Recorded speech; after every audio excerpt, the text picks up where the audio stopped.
Hi, before we begin, allow me to express gratitude and also pass some announcements. This goes to the returning listener. Thank you so much for being the heartbeat of this podcast. And if you're new here, be sure you hit the subscribe button wherever you're listening in so that you do not miss out on the future episodes. Subscription is free, but some listeners drop in some coins for support, and last week's podcast donation came from Esther. Thank you so much, Nyabo. If you would like to donate to the podcast just like Esther, you can make a deposit on +256 770 338 440 +256 770 338 440. The number is registered in the names of Nabo Network, so thank you in advance. The other way that you can support the podcast and get something in return is by purchasing any of the Thrivis products. Thrivis is the first mental health product line with affordable products that you can use whenever you need something to lean on for emotional and mental support. Currently, we have coloring books of all ages and affirmation mugs. Check out Thrivis on Facebook and Instagram.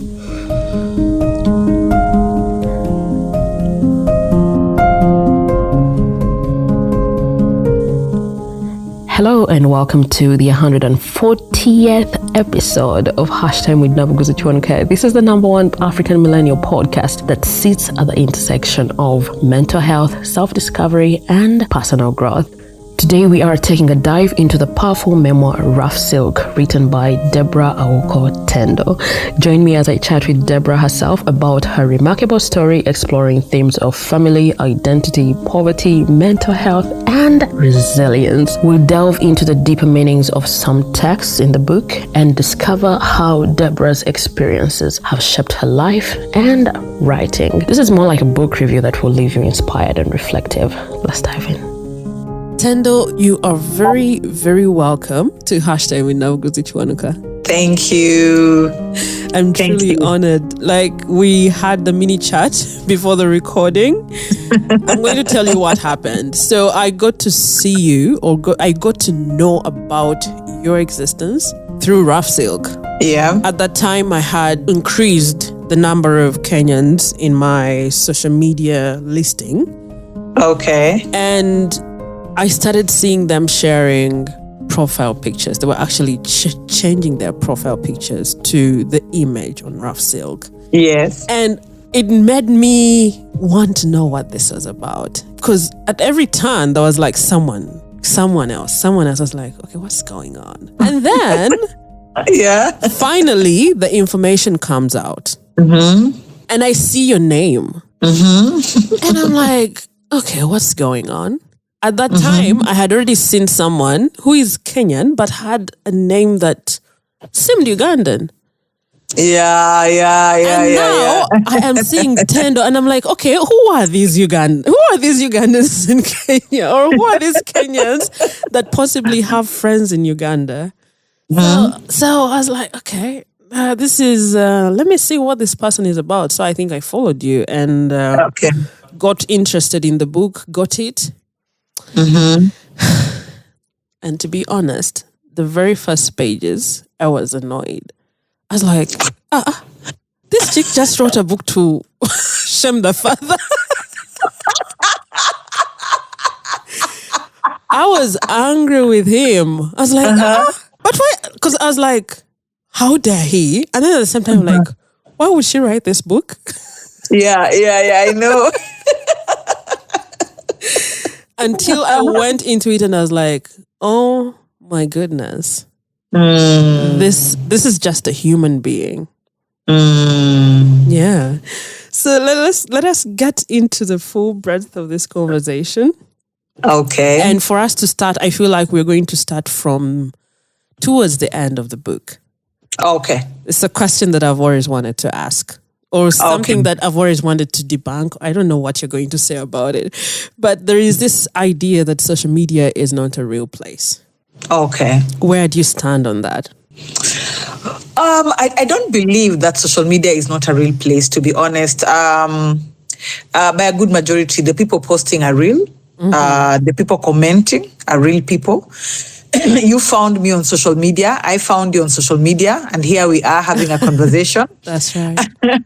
I think the issue of social media not being a real place always comes from the notion that people are fake, that people are only showcasing, the positive sides, the good things, the good stuff. But I believe even in real life, nobody will meet you and tell you, hey, I'm a murderer, or hey, I'm a thief. Nobody writes on their CVs that they spend the whole day on the internet. Wherever we are as human, it's a human thing for people to showcase their good sides. And whether you're meeting them on social media or whether you're meeting them in real life, at the end of the day, people are always showing the good stuff. Nobody's always out here, projecting the negative aspects of them. So I think for us, it's really up to us to use our intuition, to look at consistency, to sift out who is real, who is fake, what is real, what is fake. Because just as we have fake people on social media, we have fake people in real life, That's right. But at the end of the day, it's a real place. That is how you and I met, and that is how we're having a conversation here. I like how you're insisting on that. It's making me like, oh my God. Do you guys know that I'm talking to Deborah?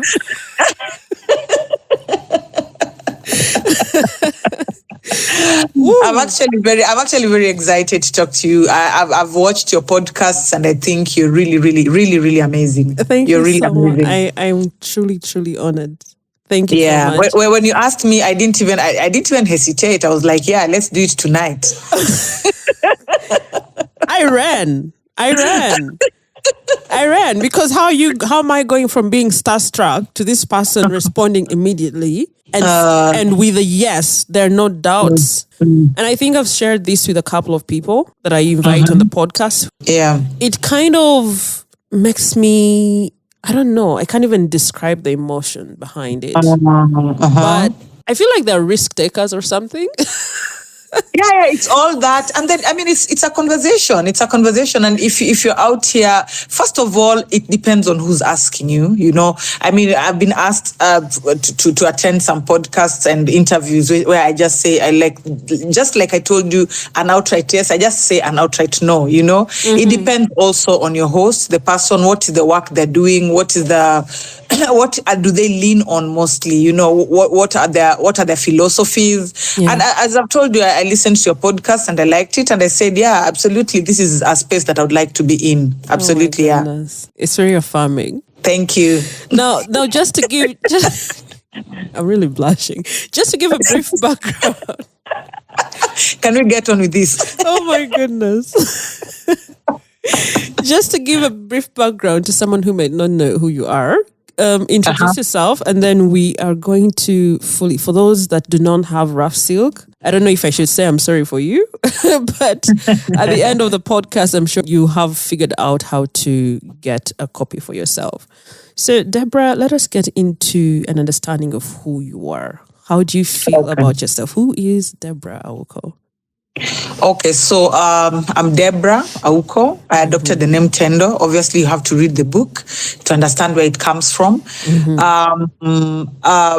Do you want to know about me? There's just so many facets of me. I don't know whether you want to know about me professionally or me as a person. Both. There's so many facets. Both. Is all of it? Both. We're here for it. Okay, so basically, I'm a trained lawyer, but I moved from the law profession into corporate law. Then I moved from corporate law to logistics. So professionally, what I do is logistics. I'm also a security consultant, both public and private. And I'm a dangerous goods specialist. I'm trained in that from the UK. And outside that, I consider myself a person who loves books. I'm a creative animal, which means I write a lot. I love paintings. When I can, I do paint.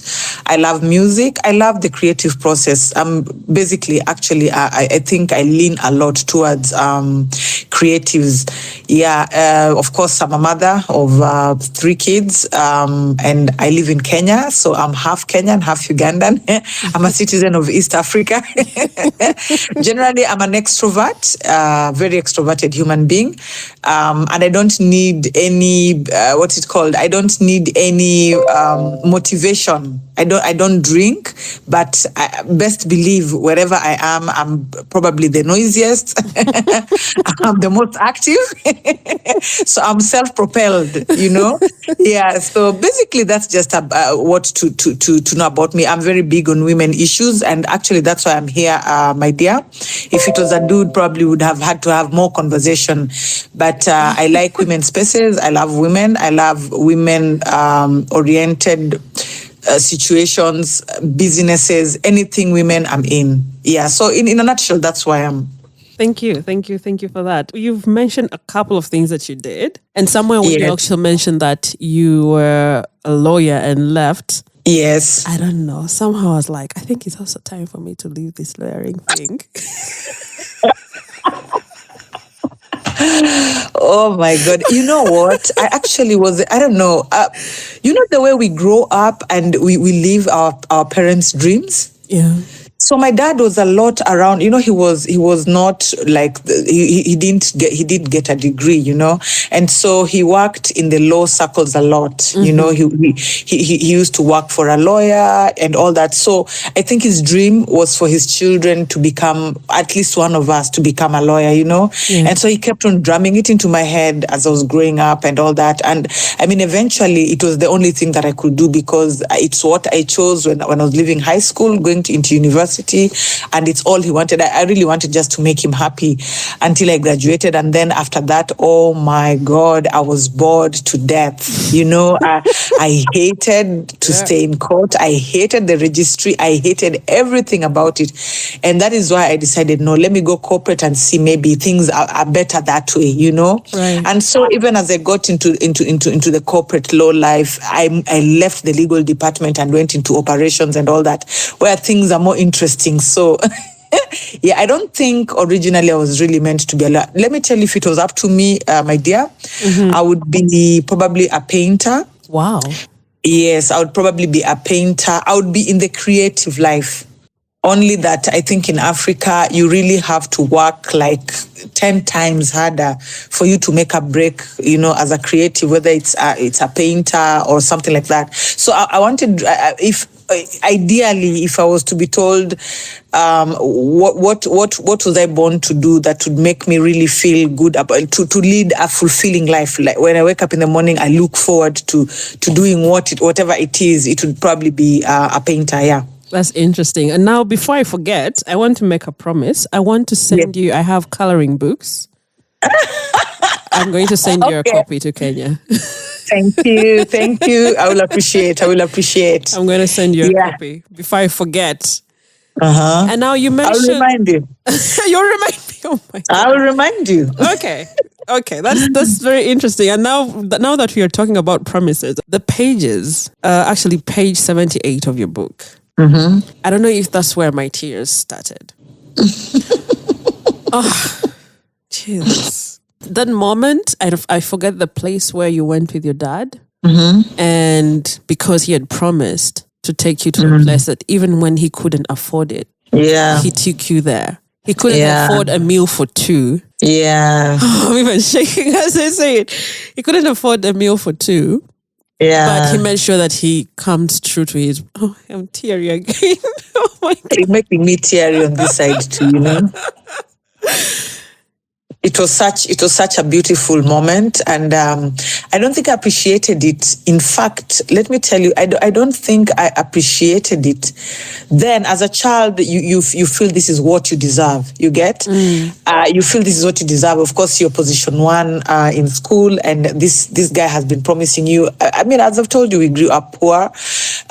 Franchises like so in Kenya we had the Wimpy. Wimpy was like a franchise. It was like the Nando's of right now and whatnot, and it's only people who are like well-to-do that could actually afford it. Yeah. So anytime we passed by the CBD, that is the city center in Nairobi, I would look at Wimpy and I would wonder what sort of food is being is being cooked here, what sort of people, and you can see, of course, the people who are eating there, very established families. The children they look spoiled, the cars that are parked outside there, so while us we would be going to eat like fries from like the downtown where it's so cheap and there's just a lot of, rotten potatoes in there. You have to vet the potatoes. By the time you're done vetting the potatoes, you're left with like half the pack, Yeah. So I really longed to eat there, and I always used to tell Dad when he asked me, when he used to tell me, so you're gonna be number one this time. I'm like, yeah, but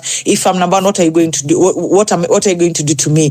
Then he would ask me, okay, so what would you like for me to do to you? And then I would be like, I would like you to take me to Wimpy. I would like to eat at Wimpy.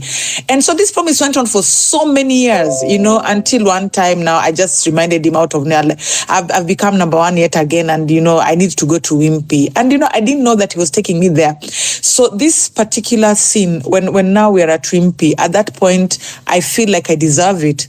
I feel like it's my right. I've been number one, Yeah. And then we go. As a child, it doesn't occur to you that this guy can't afford it's your a parents, second so. pack. It doesn't occur to you. You guys are so used to luck, And then we go back home. But now, as you grow up, you look back and you're like, wow, this guy could not actually afford for two, so he bought for one.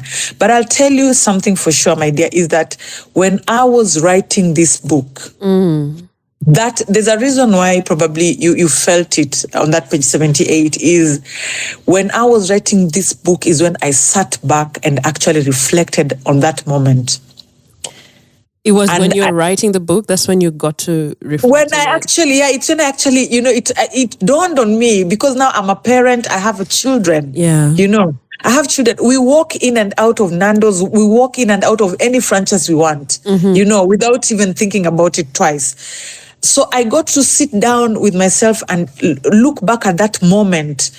Him being the adult, now putting myself as the adult. I've gone into like a franchise with my son, Romeo or Zola or whoever, and I'm at that moment where I'm buying him, the kind of sacrifice it would require from me to buy him one meal and to sit watching him eat, because I had made a promise to him, number one, and because this is important to this child, Yeah. And to go through that internal shame of, I cannot afford for two, I can only afford for one. Right. I'm telling you, there's no point that, there's so many points that I've loved my dad, and that was really, really one of them. Mm-hmm. Yeah. It must have been at that, I don't know when exactly, but it could be at that moment when I probably stopped getting angry with him. But then by the time I think I get to 78, I must have already started loving him. 78 are so many pages. Yeah. And the reason why we are truly, truly having this conversation, parts of Rough Silk resonated with me. Wow. And Tendo, you were supposed to send us wipes. You were with the book. I'm so sorry. We needed to have tissue coming along with the books, just in case. Oh. It should have been a package of just in case, because this moment, and I think that why it still makes me teary, is because I've also grown in luck. Okay. And there's a time, I think, when my mom bought me a pair of shoes. I must have been at the university. Okay. And my first instinct was, the moment I saw the shoes, I was like, and these shoes expensive. Like, I wanted to tell her, you don't have to. I'm okay. You don't have to prove to me anything. And I think her response was, but you're also expensive. Oh my God. Yeah. Oh my God. So you see all these things, you're used to just the minimum, and I was like, oh my God, these people do just so much that we might not see. Yeah. Or even appreciate as children. Yeah. Yeah. What did that do for you on fulfilling promises? Okay, it's something that obviously my dad taught me that at the end of the day, when you make a promise, you really have to keep it. I really struggle with people who don't keep their promises because I take people's words very seriously. If we sit down and we decide that we're going to do something, or you're going to do something, and you say you're going to do it, I will absolutely get it off my list. Like, for me, I take people's words very seriously, that I actually take it off my list and I move on to something else. Right. So it's always a bummer when now we have to come back and revisit something that I'd already put at the back of my, at the back of my list. So obviously things happen and things can change, and people can break promises for one or two reasons that are actually, are actually relevant or was important, but it's always good to tell somebody in advance, I'm not going to be able to do this thing. I really love it when people are very forthright with me on what they can do and what they cannot do. And you realize that even later on, my dear, as I grow up with my dad, and actually, I don't want to jump the gun. I think let's go slowly with this. So when it comes to promises, I take promises seriously, and I also when I promise, and especially children, when I promise a child something, I always ensure that I know it is something that I'm able to do. Right. Yeah. So for those that may not have a clear understanding of what rough silk is, the summary of it is that it's about the relationship of our guest right now and her dad. And Deborah, there is somewhere in the book where you're like, the present parent is more important, no matter how bad the situation is. And we see you in the book being trouble, let's say in school, and and calling out anyone who has done something wrong. Mm-hmm. But then in your story, there is no moment I may have seen you giving your father trouble. Okay. Even when, like I said in the beginning, I was like, what the heck? Why did this chick write about this? Or what was this man thinking? I didn't see anywhere where you were calling him out or giving him headache. Is there something that you could have, what was going on? What could have been going on in your head? Okay, first of all, my dear, you have to understand the psychology of abandonment when you have been rejected by a primary caregiver, like a mother. It is so specific and it is so profound that whoever picks you become almost, and they become almost like a god to you. They're beyond reproach. So, and especially if it happens in childhood, we are modeled our psychology is modeled while we are children. Yeah. And so if that is affected, when you are rejected at your formative stages as a child, the person who picks you or the person who shows you love becomes almost like a god. And the one thing is about my dad is he was consistent about it from the word go. So it didn't matter what was going on. He kept on picking me. He kept on choosing me. You get? So what does this do to me? It makes me basically accept him. Yeah. Accept the package. You get what I mean? Accept the package for its ills and for its good. Like, I cannot even separate. It's to the point of, it's the sort of conditioning that comes with, you can't even separate what is wrong and what is right. For as long as this guy is on your right side and you're on their right side, you're good. You're good. So it also had a lot to do with accepting that he was human and that he did one thing right, which was to accept me, to affirm me, and to understand me. So I know that there were far more people that seemed more perfect than him, but who did not see me.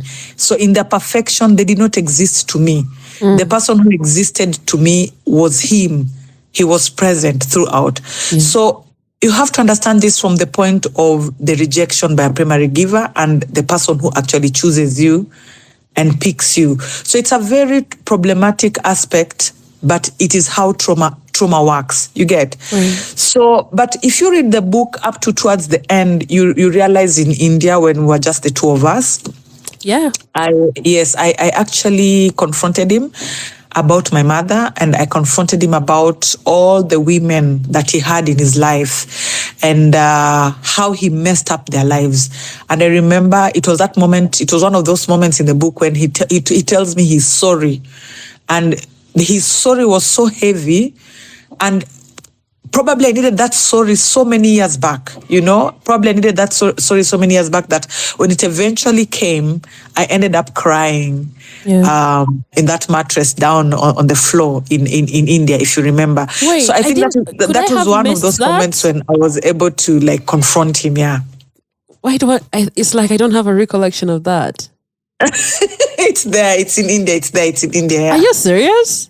Yeah, there was so much tension about him being okay. You. By the time people reach in this book, by the time you reach in India, you really want to just move on to the next to find out how this story ends. No, I was no. So that moment in India, I was also looking forward to the moment where you mentioned Minge.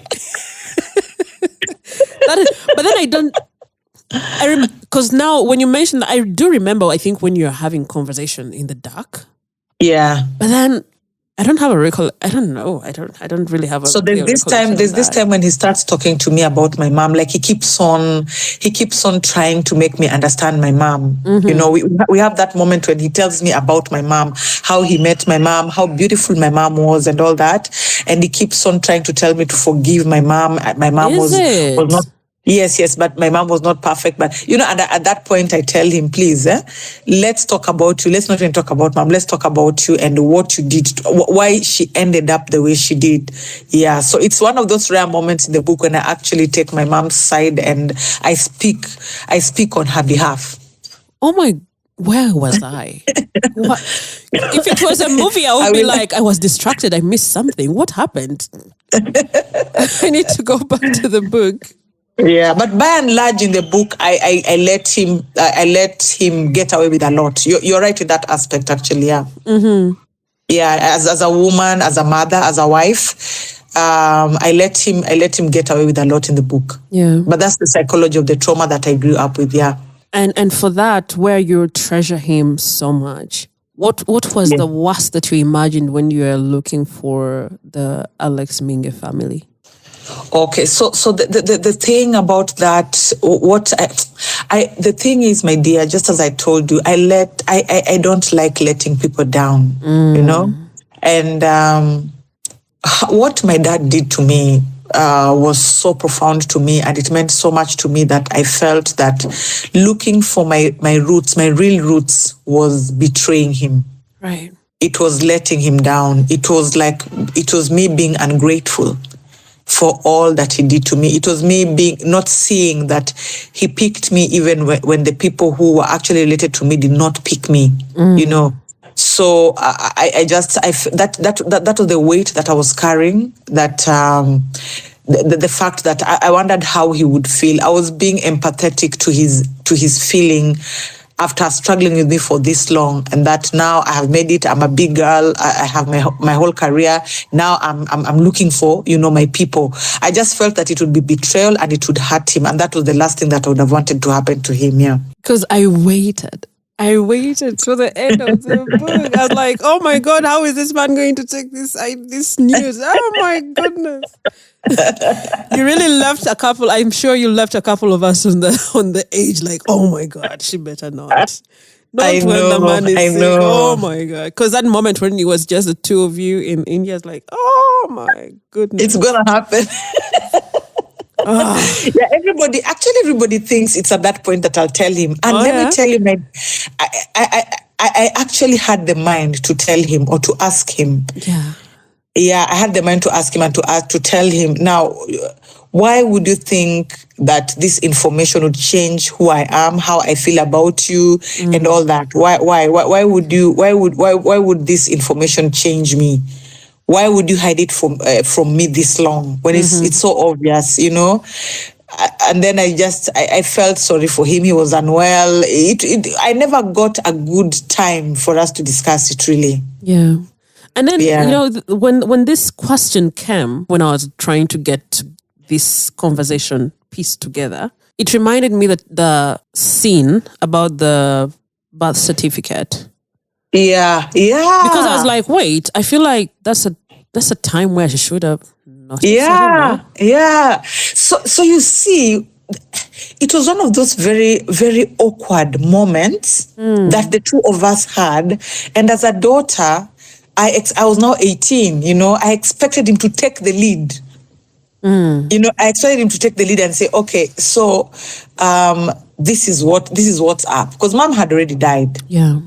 So I expected him to take the lead. That's why when he took me off the cells, the prison cells, when we got outside, I write in the book that we had this awkward moment or an unspoken, a conversation that is quiet. The way you can have a conversation with somebody and it's quiet, like your eyes, like you tell this guy with your eyes, hi, you want to tell me like I'm not your, what is this all about? You want to tell me I'm not your child. Yeah.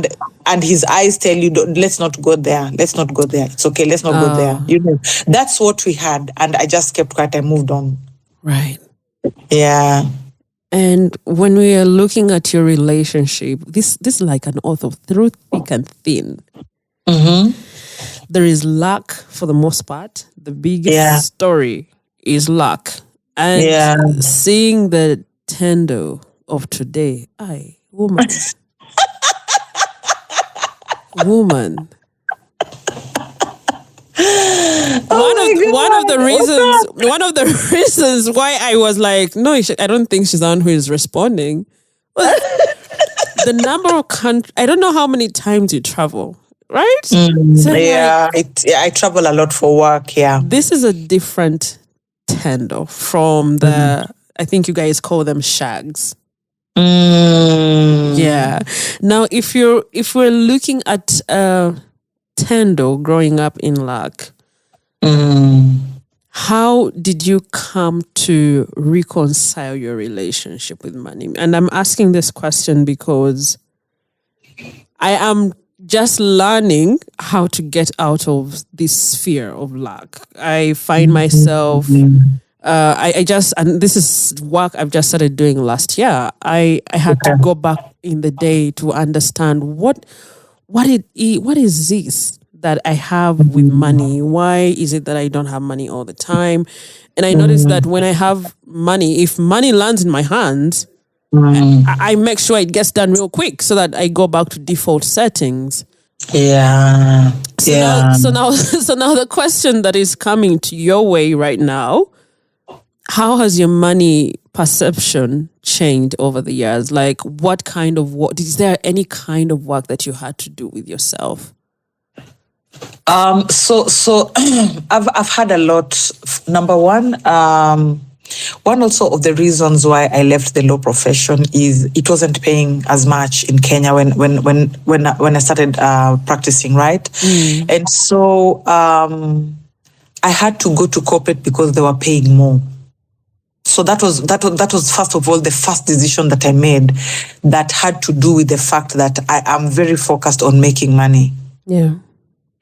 And then thereafter, my dear, I work like a horse. It doesn't even matter how much money I get. I just want to ensure that, and especially my greatest fear is my children. Now, after having children, I remember when I gave birth to my son, Zola, my kid, when I looked at this child, I felt a sense of responsibility.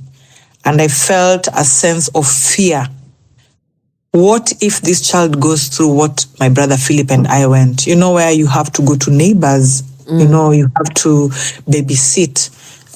You have to babysit to even get a meal. Yeah. And I just said, what can never happen is that sort of luck for my children. I'm going to go out here and I'm going to work so damn hard. Yeah.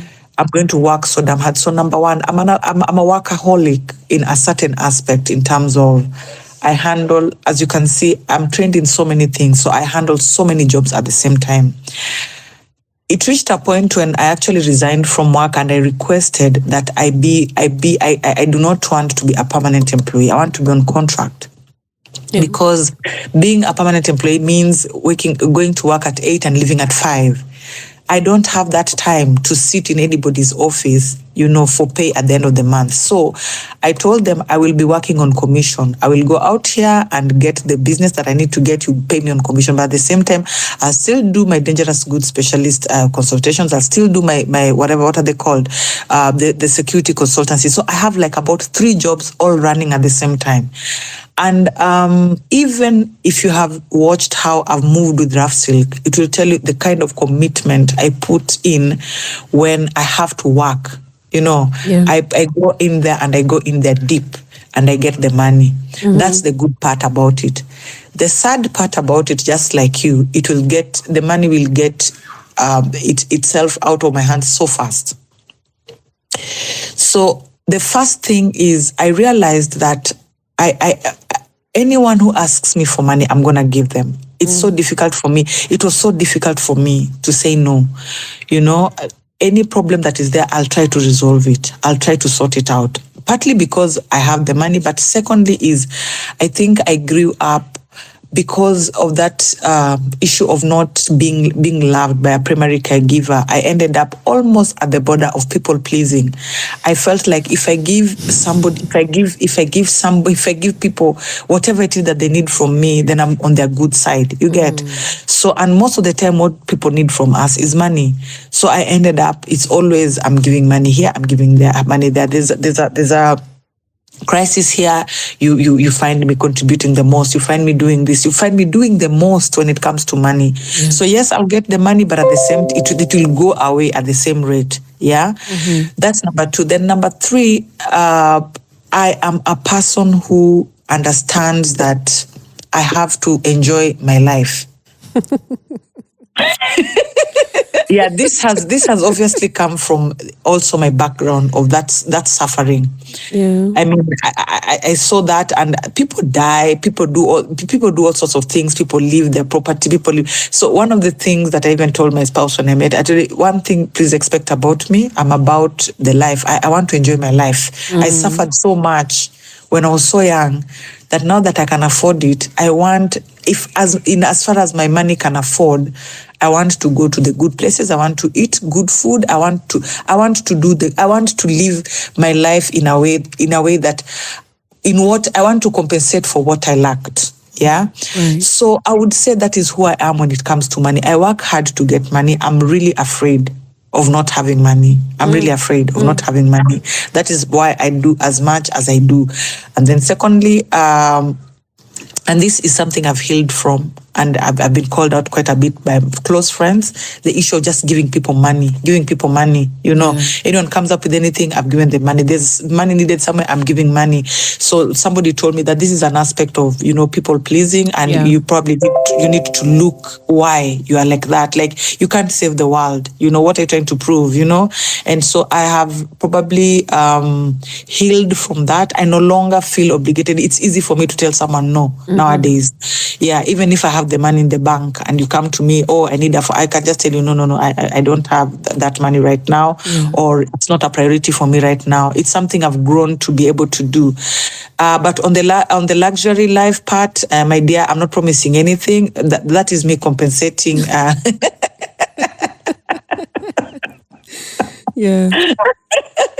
That's basically me and my money. I found it to be an important question to ask, because I think for someone that grows in luck, there is a way how you, like I mentioned on my part, I feel like I get anxious, like, what? I have this. Oh my God. So what can we get? And then before I know it, I'm back to default settings, and and I'm just comfortable with it. I'm like, this is where I'm known. Until I started doing the work and started keeping money with myself. Now I started having this conflict of, wait a minute. So who are you if you're not in luck? Because that side of me, I could not really comprehend. I felt like I was being an imposter, first of all, because who are you to sit down and say that you have money? and I had to talk to myself a lot. I was like, calm down, it is okay. And it is something I'm still working through. Yeah. But the money says a lot about our growing up. You'll find there are people who just give out the money, or there are the people who grew up in lack and they keep the money. Like they're extremely. They would never give anybody their money. What gives them fulfillment in life is to see just how fat their bank accounts are. So it's both extremes. There are people who keep the money, and then there are people who get the money going. But we're happy to see the flourishing Deborah. Hey. I go overboard sometimes. I'm so sorry. And especially for the time when you were traveling, I was like, but then how is she going to have my time? Who am I? Who am I to think that I can fit in a program? Like there was a lot going on as well on my end. And now let us visit the emotional spectrum. We're still going. This is like a throwback episode.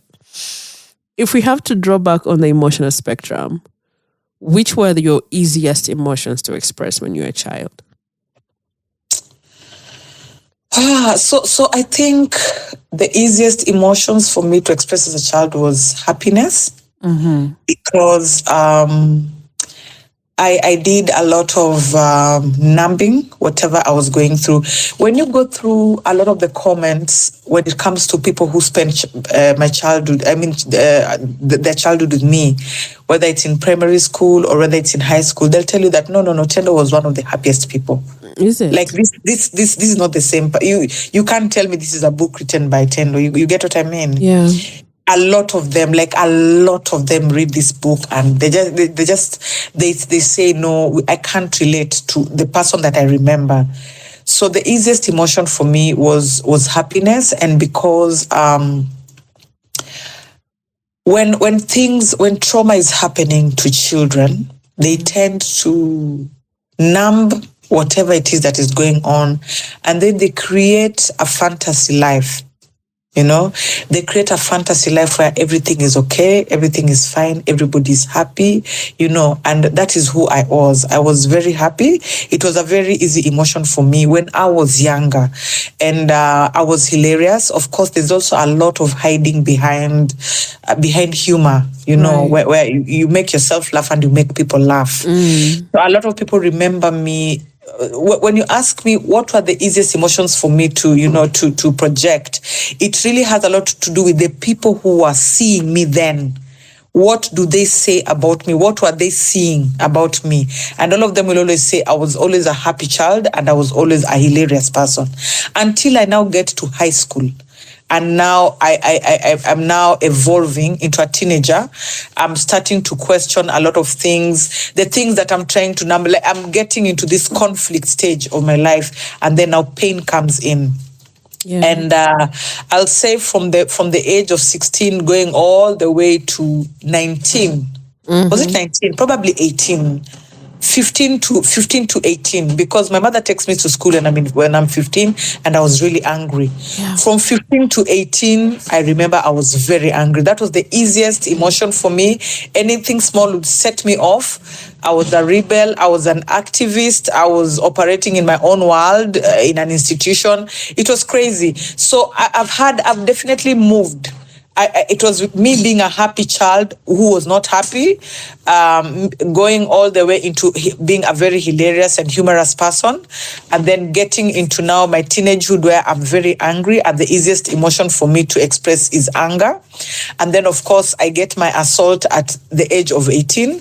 And now again, I go back into numbing whatever is going on with me with alcohol. You get? Yeah. So it has been coming of age, if we can say so. Mm-hmm. Yeah. And when Mr. Brett, this is your teacher. Yes. He got to a point when he asked you why you're angry. Yeah. Could you really find an answer to that question when he asked you? Because I think we never got into the details. But I think when he asked you that question, I paused. I was like, whoa. Yeah. What is coming? Yeah. What has hit her? Yeah. So that explains to you that like at that point, at that time in my life, what I was projecting, what people could see, the anger, And when he asked me that question, why are you so angry? He had seen it. Seen it. Of course, I wasn't able to respond immediately. And so he really realized that I'm not the kind of person, or I was going through a lot. And so he decided to take some moments with me during prep. I think it was every Wednesday evening. I would have a session of 2 hours with him. Wow. We used to have our preps from 7 to 9 every evening, Monday to Saturday, except only Sunday. So he dedicated himself every Sunday. He was like a shrink every Sunday. No, not every Sunday, every Wednesday. He would just call me off class, and I would go to his office, and we would sit down, and we would talk. He started at the beginning. He was such an amazing guy.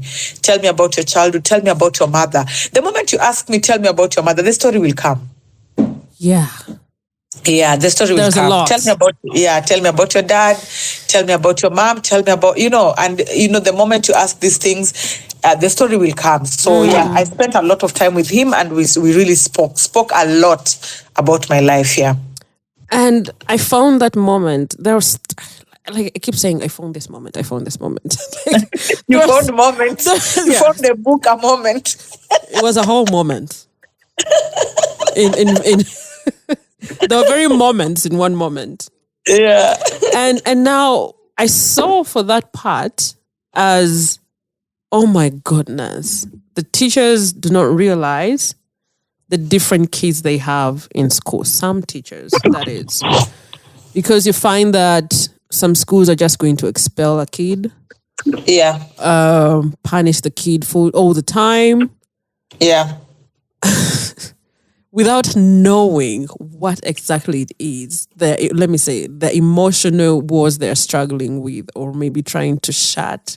And now, that's true. And now in Rough Silk, there comes a Mr. Brett, and I was like, what kind of book is this? This book has history of Kenya. It has, there's just... Thank you. There are so many themes in there to a point that you cannot just tie it to one thing. There's so much to learn. And if we have to look at Mr. Brett, is he alive? Yes, he's alive. He has the book. He read the book. He cried his head off. I'll be meeting him probably in May or June. We'll be going back to school together. To school? Yeah, we'll be going back to my school, my girls' high school, Eldoret. Yeah. Yeah, we'll be going back to school. The kids have read the book, and they're demanding they need to see me. They need to talk to me. So I'll be going back to school to just have a moment with the children. And of course, Mr. Bett is going to be a part of it. It's powerful because he told you that you have a story to tell. Imagine that's what he told me when I was leaving school. Yeah. You know what? By the time Mr. Bett was asking me actually why I was angry, you have to know I was on my 3rd year of school, and I had already faced, I think, about 4 suspensions from school. Ooh. Yeah. So the only thing that was keeping me in school is I was delivering the A's. And, Kenyan schools are commercial to that aspect. Everybody wants to show that the school is performing well. So you really cannot. If I was probably an average performer, I would have been expelled from school. Yeah. So they kept sending me away. I come back. They send me away. I come back, until he said, no, it can't be that this kid doesn't. It reaches a point like it's like I'm even asking for trouble myself. I know this is going to land me in trouble, but I'll still do it, and that's why he said, no, something is wrong with this child beyond just what we talk about in discipline. There's more to this child than what we're talking about. Yeah. And do you feel like he may have contributed to your emotional well-being? Is there a change that you may have experienced? Oh my God, what do you mean? Absolutely. Absolutely. Mr. Bett is a star, and the wife, Mrs. Bett, they're absolute stars. Like I've always said, they should be given an award for Teacher of the Year or something. Those people were amazing. He was an absolute star. Kids spend a lot of time with teachers. Exactly. Kids probably spend more time with teachers than they spend even with their parents. Yep. I have emphasized in my book their role in broken families. Teachers see kids beyond their shame, beyond their brokenness. You know, all teachers see is potential. And that is what Mr. Bet saw in me. He saw beyond what I was struggling with to say, no, there's something more to this child. And that is what teachers see. When children go to school, teachers don't see who is rich, who's poor, who is what. They're looking at the ability to grasp things, to learn, all these things, all the potential. This one is a good singer. This one will be a good actor. This one is a good writer. That's what teachers see. While the rest of the world sees us for maybe class and all that, teachers see different. And that is why I've always said teaching is a calling. Teachers who settle well in their jobs, it's a calling. If you find a teacher who is not settling well, it's not a calling. Because that is what teachers are supposed to be. So yeah, in that aspect, Mr. Bet is a star. Mr. Bet helped me. I think when he started talking to me the third year, I wasn't suspended. And on my last year, I think I was suspended only once. So that was a record. It's funny how you say only once. Oh my goodness. I'm supposed to be applauding him, but then when you're only once, like, oh, how many? This one was unavoidable, so I had to go. A big shout out, a big shout out to Mr. Bet. He definitely did a great job with his wife. You have talked about the moment when Mr. Bet had to ask you all these questions, and you're like, it's easier to tell the story when someone asks you about your mother. Yeah. And then we are looking at you in the book. Yeah. Battling tears when your mother passed on. Yeah. Was it loss or anger that she still had the audacity to leave before she mended your relationship with her? So there's so many facets to it. The first one is, I think it doesn't matter what a mother does to you. Your mother is your first love. That's where you came from. That is the person you are attached to, your umbilical cord. The love will always be there. Yeah. The love will always be there. I've always told people that even on that day that my mother was passing on, I think I can even tell the hour because of how I felt as a person. There you can just feel a sudden emptiness and you don't even know what's going on. Mm-hmm. So that when the news came, I knew, this is why I was feeling this way on this particular day, So there's that aspect of your mother is your mother. There's nothing much you can do about it. You are born out. You've shared. You've grown up in their womb. You'll always love them. That's number one. So there was that aspect of obviously loss. Number two, I really felt that when I started reaching out to her towards the end, we were going to build something. Yeah. It was not as toxic as it was at first when she was taking me to high school, By the time I was reaching now my third year, I was already resigned to the fact that this is your mother. She may have done you bad, but you can still mend. I was in the mending phase with her. Yeah. That's why I kept writing to her letters. I kept sending my what's it called? My report form. I kept on trying. That is still trying to tell her that I'm still worthy. When I send you my report form telling you, I topped in this, my essay was the top in the district or in the province. I'm still trying to get to the good side of you, So that was the other aspect. I still loved her. And that was the number one. Number two, I was trying to mend and I was now being denied this opportunity. The third thing is my brother Philip loved our mother so bad. And I felt it was really unfair for him because at least me, I grew up to a certain point, up to 9 years when she came to school and I last saw her. And then again, I saw her in high school when I was going to high school. My brother just never saw her. And he was young and he still believed in, having a mother, my mother loves me and all that. So he was going to miss all that for life, I felt sorry for him. Part of why I struggled is I felt sorry for him. And then there's also the aspect of how she died, Death goes just beyond the fact that a person has died. This is why people say, to console themselves, because at the end of the day, death is death. But you'll see things like she died peacefully, it was quick, she died in her sleep. That is just basically to talk to deal with how we feel about the last moments of this person. Mm-hmm. And for her, it was not something you'll say she died peacefully or it was quick.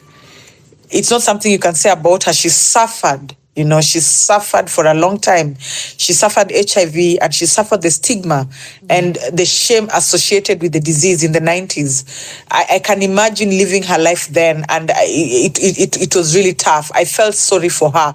After all that struggle, at the end of the day, she died. I still love that woman, and I definitely I struggled with my emotions because of those three aspects. Yeah. On page 27, was it 27? I hope I'm not mixing them up. By that time when you left school, and you just went on to look for her. Yeah. That's another that's evidence again, evidenced in the fact that I was still seeking her, Yeah. And that moment where she introduced you as her niece crushed me. Yeah. Because I don't have a relationship. I did not have any relationship with my dad. He died before I was born. Okay. And the only person I have in my life is my mother. Okay. So if I'm a child and is there a moment in your life where you felt like, I think I'm truly loved by my mother? No. Yeah, no, there's none. Because now you had become my friend, even when I didn't know you. You had become my friend through the book. And then when it got to the, like, I'm advocating for Deb full time. Yeah. And then when it got to the point where she was like, how come you've never asked me about your father? I wanted to punch her. Like, stop that. When do you rest? Yeah. Like, that moment I was like, is she kidding? You don't think that it was a good thing, at least she did one thing right by ensuring that, okay, there are two ways to look at it. There are people who say she spoiled it for my dad, who had been there for me throughout. And there are people who feel that she did one thing right by at least sending me back to my roots and giving me the choice to find my roots, and if it will do anything for me as a person. How she did it, probably I put just a different tonation, and that's the thing with reading text. For me, I read it in this thing of, why are you still here? By the way, how come you've never asked me about? Like, what the heck? Like, for me, it was like, this is what it that page or that sentence or question, what it communicated for me was that, how many times does she have to break her child? That's what came. I was like, no way. What? It's one of those very interesting chapters. It's a chapter that when people reach there, they just put the book down because, come on, we've been on a very nice journey here as a family and whatnot. Exactly. How is this again, I'm sure I screamed, this woman. I'm very sure I did that. And in your introduction, you talked about yourself as a mother of 3. Yeah. Given your history and introduction to motherhood, the relationship that you had with your mother. Yeah. Do you feel like you had a template to being a good mother? Is this something you even looked up to? I didn't. I knew. Okay, one thing about my book, my dear, is you realize that I had about 5 stepmothers. So some were crazy, some were amazing, and some really were role models to me on what it means to be a mother. And one of them was Nyasamia. Actually, she is the one, and probably the Mikai, the first wife. The two of them, how they handled motherhood was something that having raised me for the few weeks, months, or a year or two that they did, it was something that was worth emulating, obviously, especially from Nyasamia. So it was not something that I thought that I could not do as a person, and I really looked forward to having my own children. But of course, if you have not been mothered, now when it comes to the practical sense of being a mother, it's very different, actually. So motherhood with mother wounds is it can be confusing. So first of all, you have fear because you don't want to fail, at being a mother. Right. You don't want any kids writing rough silk about you in the future, Right. And there's also looking forward to being a mother. So you do the things that you are not done for. To be honest, I know sometimes I live my life precariously. I live through my children. Some of the things that satisfy me the most is seeing my children do the things that I wasn't able to do, or me do to them or for them things that nobody ever did for me. These are some of the times when I actually sleep very well at night, But the dangerous thing about it is that it becomes difficult for you to be a natural mother sometimes, because sometimes you overcompensate. You're afraid of punishing your kids. You find it hard telling them no. Like if a kid needs something, you really cannot say no, so you end up spoiling them, and it's not good for them. And you must keep reminding yourself that it's your trauma mothering them. And so in that aspect, I'm very lucky to have, my husband who can basically just sit through me and tell me, no, you don't have to do that. That's you now projecting your trauma on the children, So mothering can be confusing, to be honest, but it's something definitely I look forward to. I think that's something, because I was like, oh my goodness, so how did she come out of this? In the beginning, I had this imagination, could she have gone for therapy or something like that? Yeah, I've gone for a lot of therapy, to be honest. I've gone through a lot of therapy, my dear. A lot. A lot, yeah. A lot. Even when it comes to parenting, taking care of my children and all that. And when we get to unpack the emotions behind the bottle, because I think there's a time when your dad sat you down. Yeah. Do you have a memory of what it was exactly you were trying to numb? Okay, so if you read the book, you find that how I ran away from home is in this time when I'm assaulted by this Somali guy.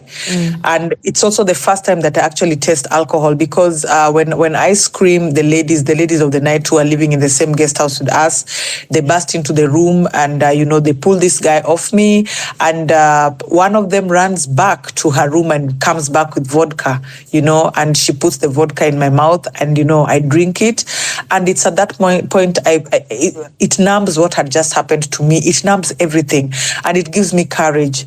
I'm the kind of person, when you look at this book, you realize I'm not the kind of person who could tell my dad, who could, just as you said as we were beginning this podcast, I'm not the kind of person who could bring trouble for my dad, Right. But it's at this point that I get the courage to even walk away from him. Yeah, so, and consequently in my life, I started using alcohol as a way of dealing with myself, dealing with what I had been through, the various effects, the various traumas, everything that was going on with me. I found a way of dealing with them in alcohol. Alcohol made me so happy. I used to be so deliriously happy. You can't even believe it. And I'm an extrovert, so you can imagine now I'm high. I don't think I was can like a handle hurricane. That. Yeah. Yeah, so I got to the point, I know my dad was my friend, so we used to go out together, and he could see how I could drink, like I could even, like I could down a whole, 1 liter of whiskey by myself, Sure. Yeah, and still function, still drive, tomorrow I'm working and all that. And of course, he told me that, you know that conversation, he told me he's worried about me and all that. And basically, my dear, I was just numbing everything that had happened to me. Everything from the rejection, the violence, the assault, the lack, abandonment, feelings of not being good enough, being unwanted. And I always felt very courageous with the world when I was high, until eventually I had to now face myself. How did that go for you when you started facing yourself? Yeah, it had to do with now when my dad was diagnosed with cancer. And I knew that if I drink, it was a moment that I needed to be sober, because I knew the gravity of what I was going to face, number one. And then number two, I needed to be mentally in a very, very sober space to deal with it. Because there are two things that would have happened to me. The sort of grief that I went through after my dad, and I went through it sober. If I would have gone through it drinking, we wouldn't be having this conversation. Right. Yeah, we wouldn't be having this conversation, my dear. I went through hell. But I went through hell like a junkie who has stopped. Like, I had those moments and I thought, I think I could do with the drink, and I said, no, you have to go through this pain once and for all. And when my dad died, I went through the whole grief. I went through grieving for my mom, who I never grieved for. I went through grieving for him. I went through all the trauma that I had gone through. It all came rushing in. Yeah. And I went through it sober. I said, I'm not drinking. Let me go through this pain once and for all. Yeah. That's a hard decision to make. Yeah, it was really difficult. In fact, when I first said it, all my friends were laughing, knowing me, Mm-hmm. They're saying, okay, see you next weekend, And you remember, even when we were traveling, if you remember my journey with Dad to India on the plane, he kept on calling the flight attendants, telling them, get her a whiskey, get her a whiskey. I remember that.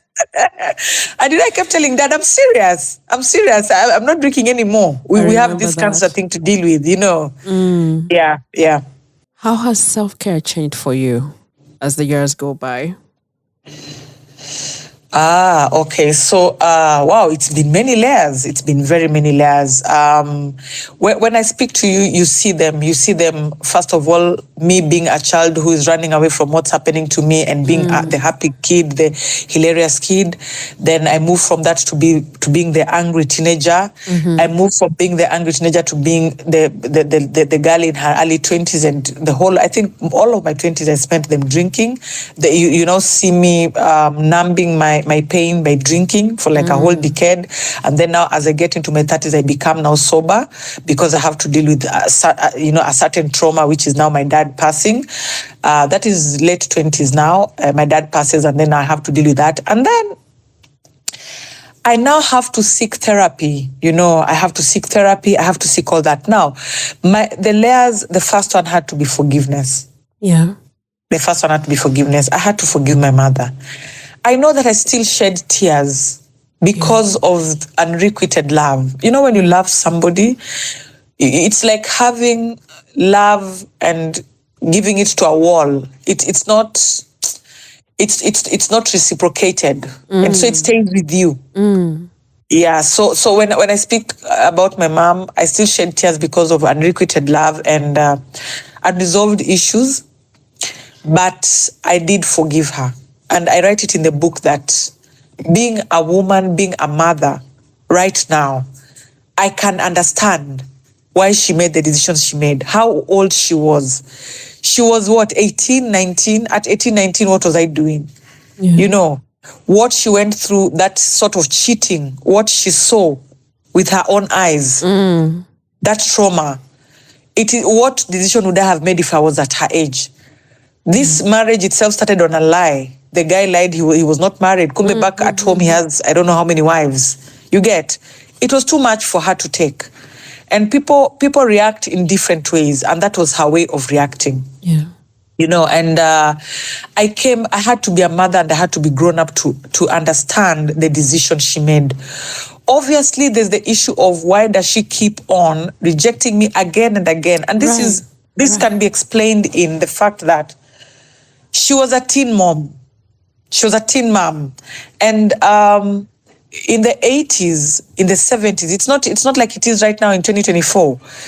You couldn't have a child when you're 16, 17 and continue to living life normally. People would judge you. You wouldn't get married to anybody. You wouldn't even go back to school. In Kenya by then, you couldn't even go back to school if you'd had a child.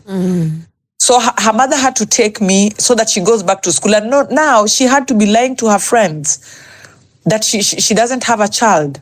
You get? Right. So she had to be lying to her friends. She had to live this lie. And so when she got my brother Philip, now that was her only child. And so this lie, you've gone to college with people, they know you only have one child. You start working, they know you can't all of a sudden make an about turn and start telling people, okay, you guys, I lied. I have a kid who is this old. I had her when I was 16? You know?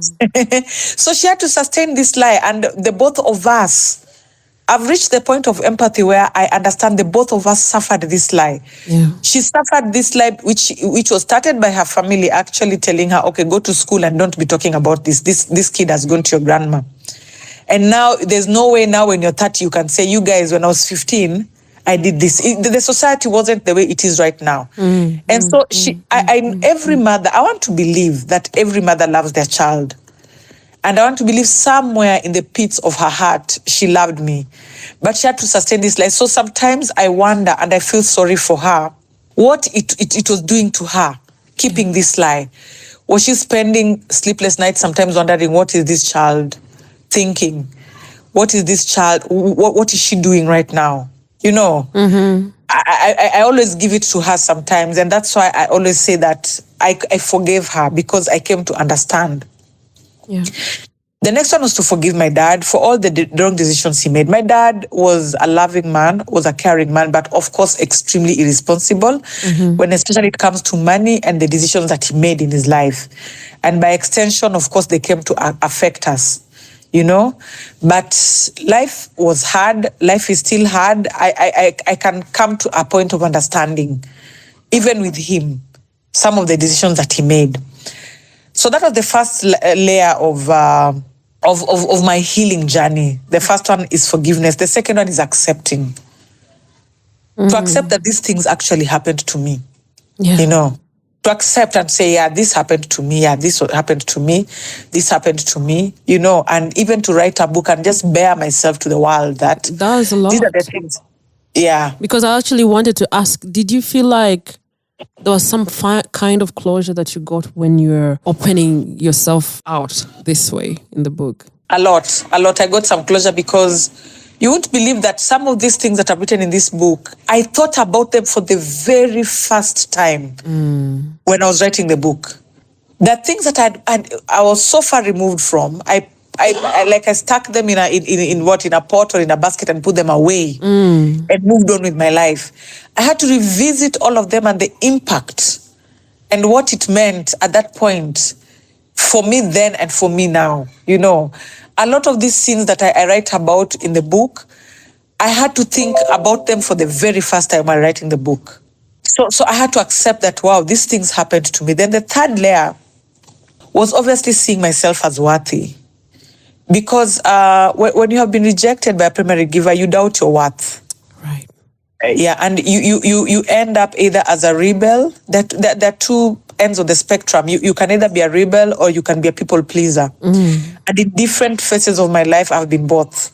You know, as I've told you how I've grown up. You know, the different phases. And I know at some point I didn't even think I was lovable. I had to give people money, you know, I had to contribute to so many things so that I can be loved, you know? Yeah. So I've had to look at myself and see myself for who I am, which is a very intelligent, very caring, very beautiful human being who deserves more, you know? And so I've had to accept myself as worthy. The fourth layer is obviously I create very strong boundaries around me. Yeah. Very strong boundaries. You know, because we give people the love. I mean, we give people we love the power to hurt us. So I have very strong boundaries with friends and people who I bring very, very close to me because I know these are people who have the power to hurt me. That's right. Yeah. Yeah. And then the other thing is I've just had to accept that we have no control. You and I, my dear, we have no control of what people do to us or who people are out there. We have no control. So we just have to create boundaries to ensure that whatever people are out there, whatever issues they have, they don't come to whatever to affect us. Yeah, so we have control of what we allow to affect us and how we react to stuff. Because, I mean, at the end of the day, the center is us and not them. The power is us and not them. So for me, I think those are the very many layers that I've had to go through in my healing process. Do you have a recollection of how long it might have taken you to get to that place? So probably from 2016 to now, that's how many, 8 years? Yeah. A lot of me changed. I don't think that there are two sides of me. There's me before my father died, and then there's me after my father died. Yeah, the two very different personalities. So I would say from 2016, when I went down, I hit rock bottom, is when a lot of the work started with me, even seeking professional help and all that. Yeah, that should be roughly 8 years. Yeah, it's about 8. And still, by the way, it's not enough because, my dear, one thing that I've realized, even when it comes to rough silk, when I go for live discussions, and I thank God that this is not a live discussion because the crying that would have happened here. So when I go for live discussions with people, and people sometimes ask me questions to do with the book, when the questions have to do with my mother or when they have to do with my brother Philip, I still end up crying. So I know that if to be honest, if you can tell a story without crying, I mean, the moment I will be able to tell this story without shedding a tear or tearing or, feeling a little bit overwhelmed with emotion, then I will have healed 100%. And I don't know when that is going to be. Like even talking to you today, at some point, of course, my tears have welled. So these are deep things that take time. Yeah. And so we have to give time. Give time. Yeah. That's very important. Yeah. I had to ask the question because sometimes people get to the journey of recovery and then possibly feel like I don't see results, then just slide back. Yeah. That's why I had to ask you how long this has taken. And the fact that you're still doing the works. And you know what? So after this whole after Dad died and I went through all the therapies and everything, and I actually thought that now I'm in a good place, I've healed. And I always kept on saying, oh my God, I need to write this book, saying that I needed to write this book took about 7 years. Ooh. And can you believe it? I was supposed to start writing this book in 2016, but I kept on postponing it. So now it turns out I was postponing it because there are issues that I had not dealt with. So the moment I sat down in 2022, February, to write this book, let me tell you, my dear, the moment I wrote that first sentence in the beginning, there was a tree, I cried. Oh my God. I cried. I shed tears. I wept. And then I realized, oh my God, I'm not even halfway, And so this book became that for me. And that's why I struggled writing this book. I wrote it, I stopped, went for therapy. I started writing again. Then I reached the chapter with my mother. When I reached my mother, now I stopped writing for 3 or 4 months. Yeah. I just couldn't. And I think I almost gave up. I just almost said, you know what, you guys, I don't think I can do this. Maybe I should change this book to be a fictional book. Like these things happened to someone else, not me. These things happen to someone else. Yeah. And, my therapist, my husband said, no. This story will have to be told by you. It's not someone else. You can't make it a fictional book. You're going to make it, and I had to come back. And I'm not saying that Rough Silk is all about the tears. And there's some very good moments. There's some fun. Yeah, there's some very fun moments, hilarious moments when we laugh. There's some characters here that are very lighthearted, very nice, things. Mama, who is she? Mama Mpenzi. Mama, that was my favorite. I always wanted to get to a part where she is. The moment she would say, I'm here with her, like, I want to see what she was it.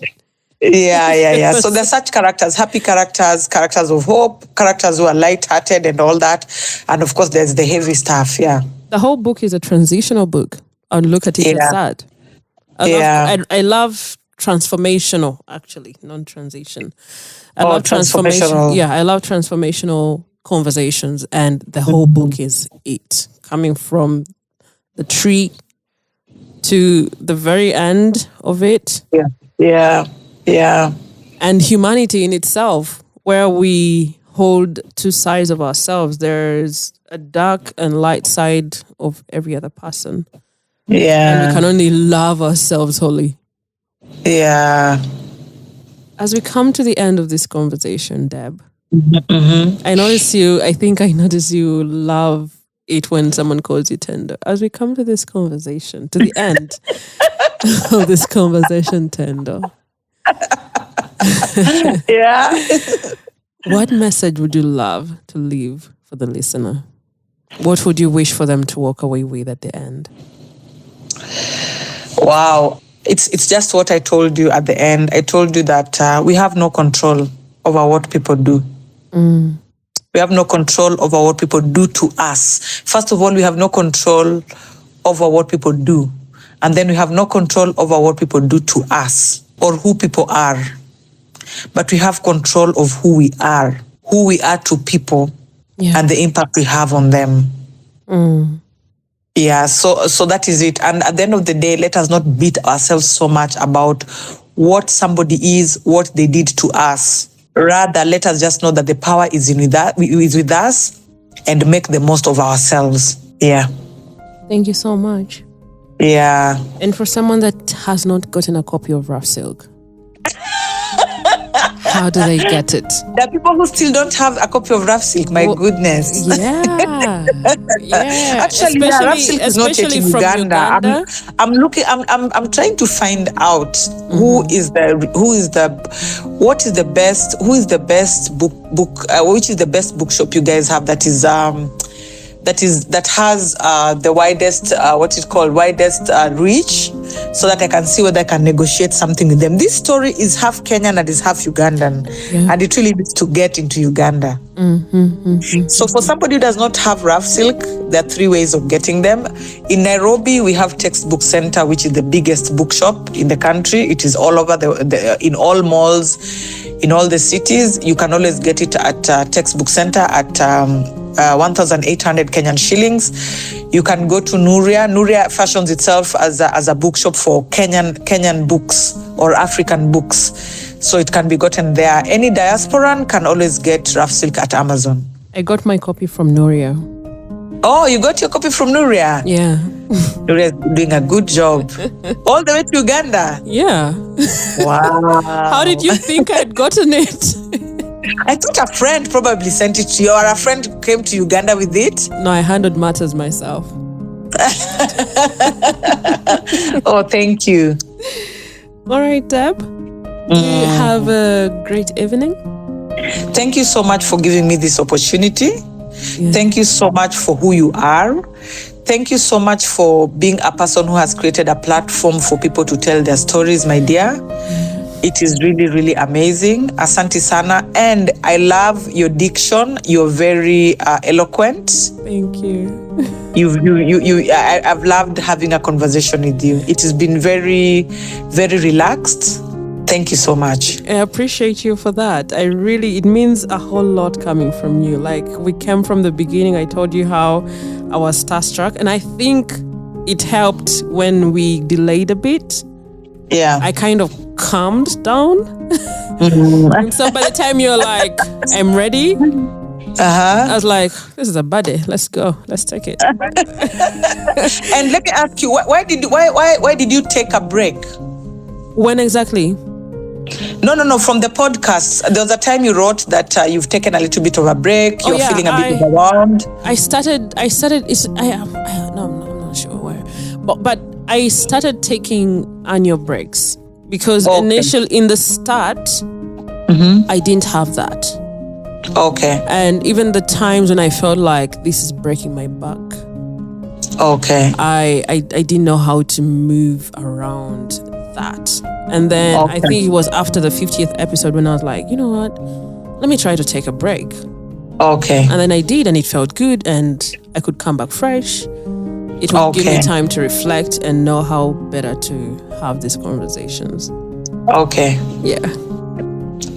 Thank you so much. Asante sana. God bless you so much, right? God bless you too. I wanted to try some Swahili.